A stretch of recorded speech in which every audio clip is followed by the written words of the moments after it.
Tides from the West, a Chinese autobiography. Written by Chiang Meng-lin, read by Tang Da-ming.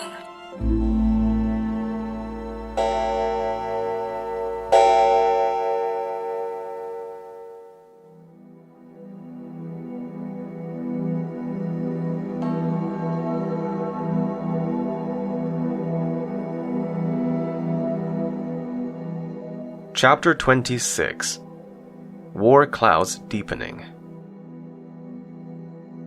In October 1930, after my resignation from the office of Minister of Education in the national government, I had gone back to Peking, now called Beiping. Again, I was entrusted by Generalissimo Chiang Kai-shek, then President of the Executive Yuan, the title of the executive branch of government, with charge of the National University of Peking. The number of student demonstrations was very much reduced. When the capital was moved to the south, the focus of political activities went with it. There was not much left for students to demonstrate against except for occasional outbursts provoked by Japanese aggression, which had started in northeast China, which the Japanese called Manchuria, and was now fast extending inside the Great Wall. On the morning of September 19, 1931, as I was sitting at my desk in the Chancellor's office of the university, a telephone call brought me the fatal news of the previous day. Japan had delivered a blow at Mukden, and the Chinese troops had evacuated the city to avoid a clash. A few months later, I made the trip back to the south. The afternoon of January 28, 1932, I went to Shanghai Station to take the train back to Beiping. As I entered, a sense of utter strangeness stole over me. The station looked as quiet as a deserted village. A station guard told me that there was no outgoing train. "It looks as if the Japanese are ready for a blow," he said. "You had better leave here right away. Something may happen any minute." That night, I was suddenly wakened by the roar of cannon, followed by the rat-a-tat of machine guns. I jumped from my bed and followed the stream of guests to the roof of the hotel. The sky was red with the glow of fires that leapt out here and there from the vicinity of the station. Japanese aggression seemed to have followed on my very heels from north to south. The next morning, I went up again to the roof, and my heart ached with the sight of the commercial press library on fire. Several Japanese bombers kept on bombing the building of the commercial press. The dark smoke rose heavenward, carrying with it scraps of scorched paper, which floated in the sky and sailed idly over the roofs. The print, still visible on some of the fragments, read clearly, "The commercial press." The Japanese had opened an attack on Shanghai. It resulted in the bitterest fighting before 1937, but China was finally forced to accept terms under which Japanese troops were permitted to remain in the city.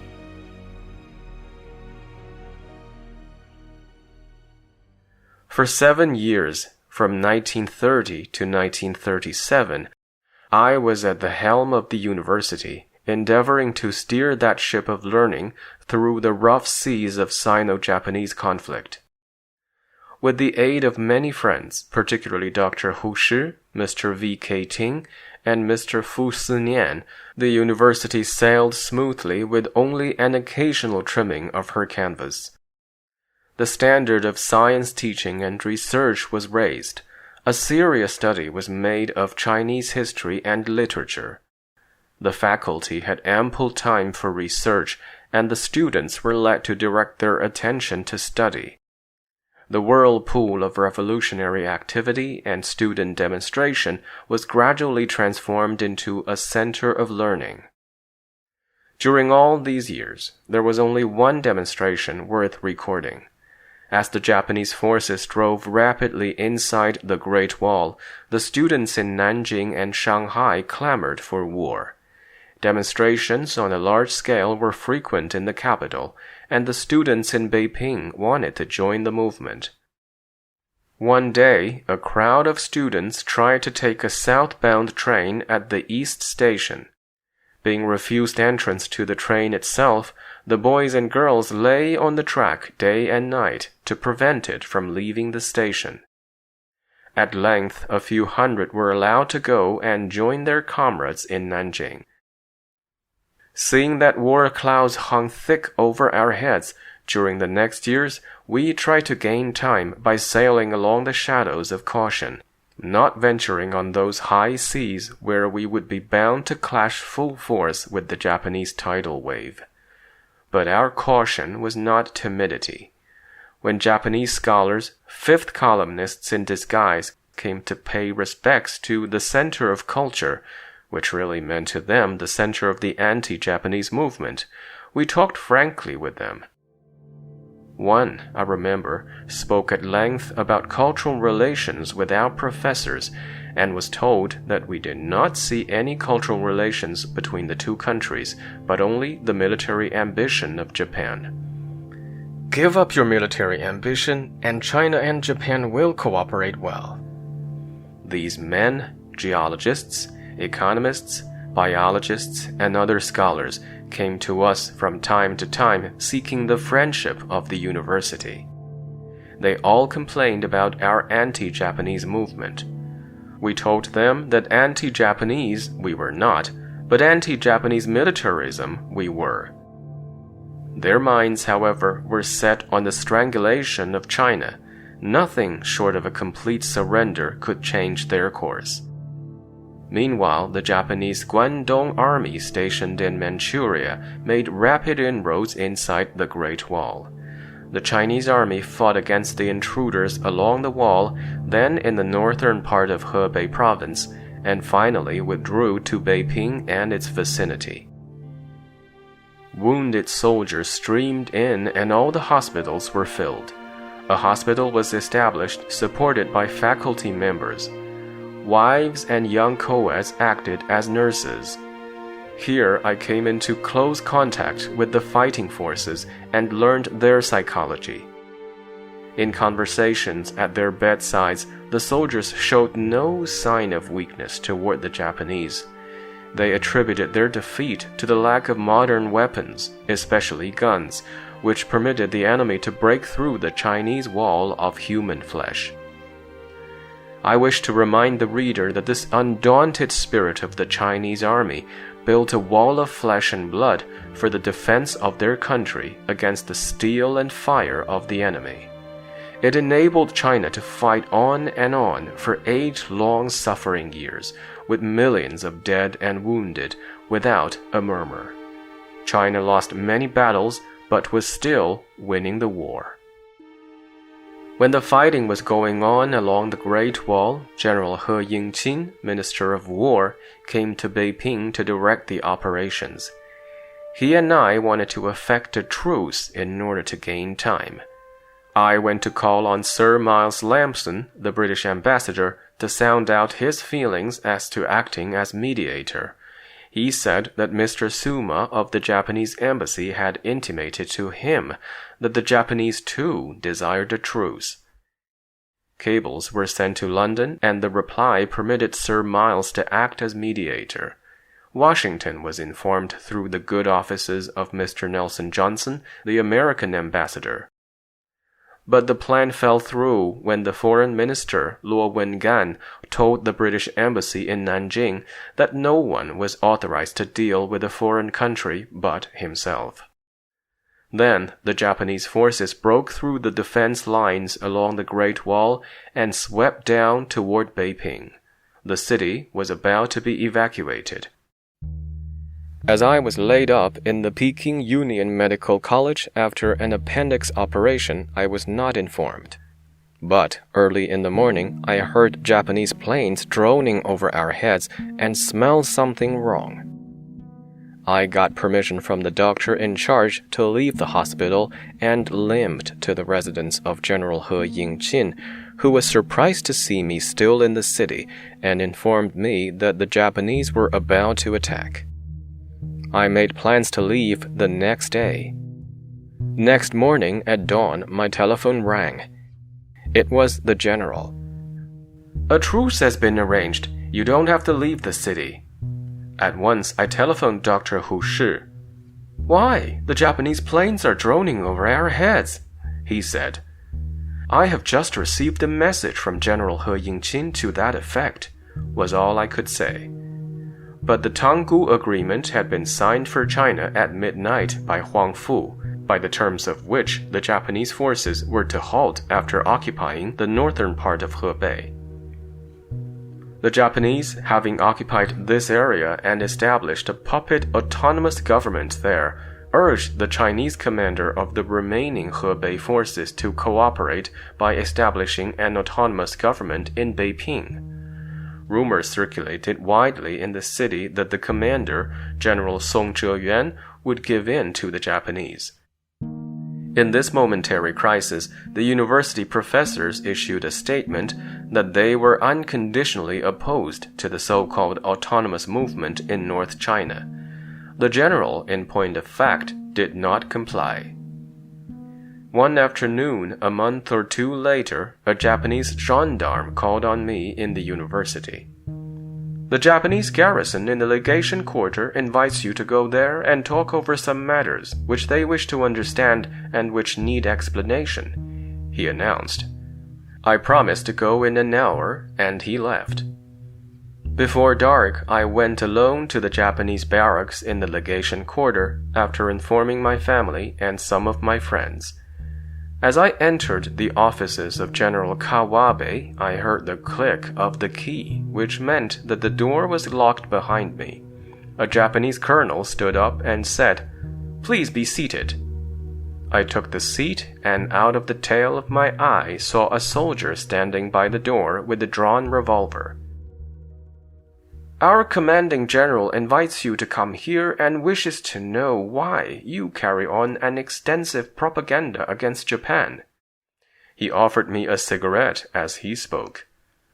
"What do you mean? I carry on anti-Japanese propaganda? Nothing of the sort," I replied, accepting the cigarette. "Then, did you sign that statement opposing the autonomous movement?" "Yes, I did. It is our internal problem. It has nothing to do with an anti-Japanese movement." "You wrote a book in which you attacked Japan." "Show me the book." "Then, you are a friend of Japan?" "Not exactly. I am a friend of the Japanese people, but an enemy to Japanese militarism, just as I am an enemy to Chinese militarism."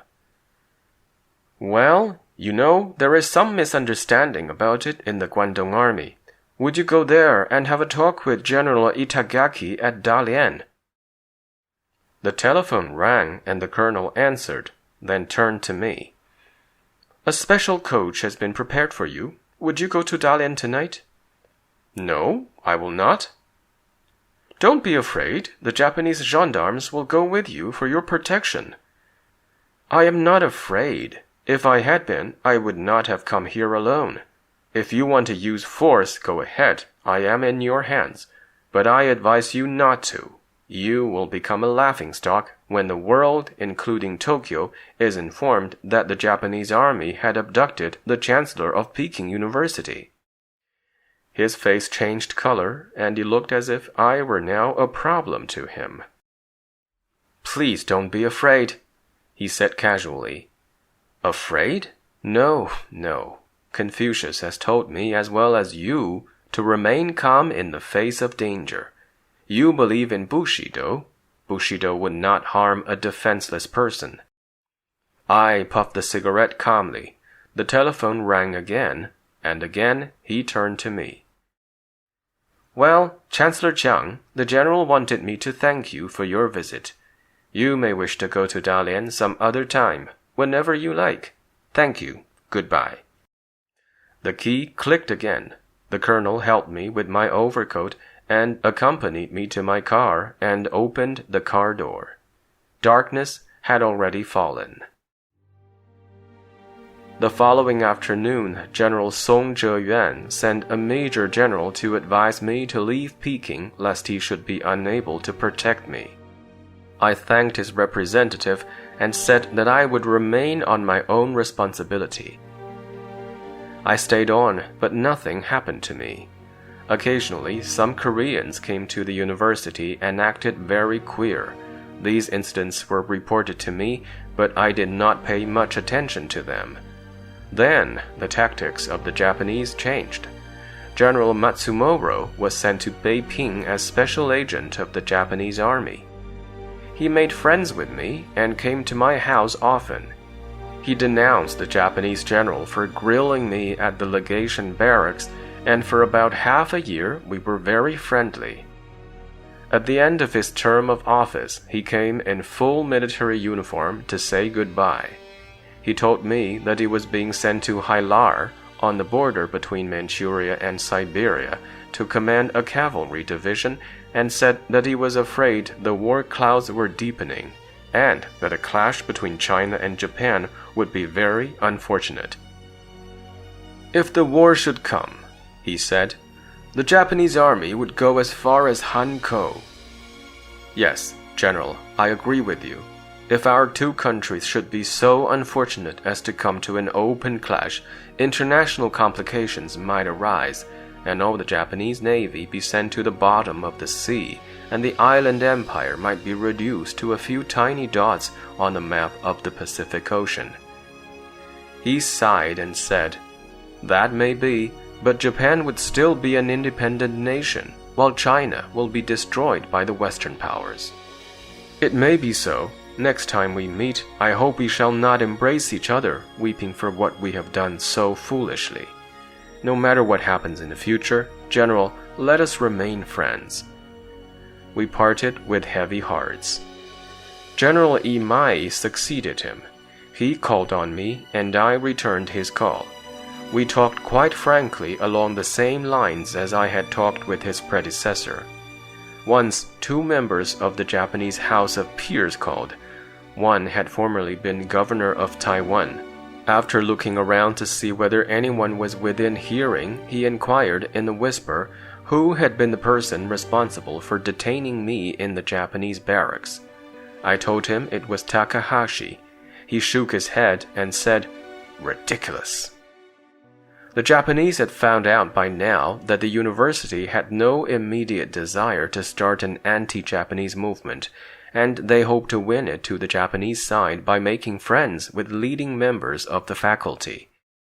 Both sides were cautious in dealing with each other, and the tension between the university and the Japanese army was somewhat eased. General Tashiro came to Tianjin as commander of the army there.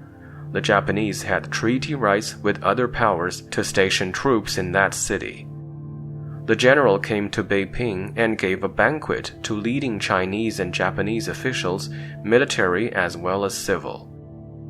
In a speech at the banquet, he advocated economic cooperation between China and Japan. Some of the Chinese officials responded but spoke rather equivocally.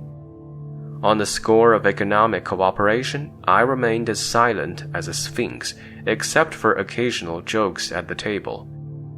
To my great surprise, a telegram came to me in code from Nanjing a few days later, informing me that the Japanese embassy had intimated to the Ministry of Foreign Affairs that the Chancellor of Peking University supported Sino-Japanese cooperation. This was how the Japanese worked on China. The procedure seemed to be, first sweet words, then political intrigue, then intimidation, again sweet words, and finally blitzkrieg. The order might vary somewhat, but they never deviated from their fundamental course, the subjugation of China. This was also the way the Japanese went about dealing with America before Pearl Harbor.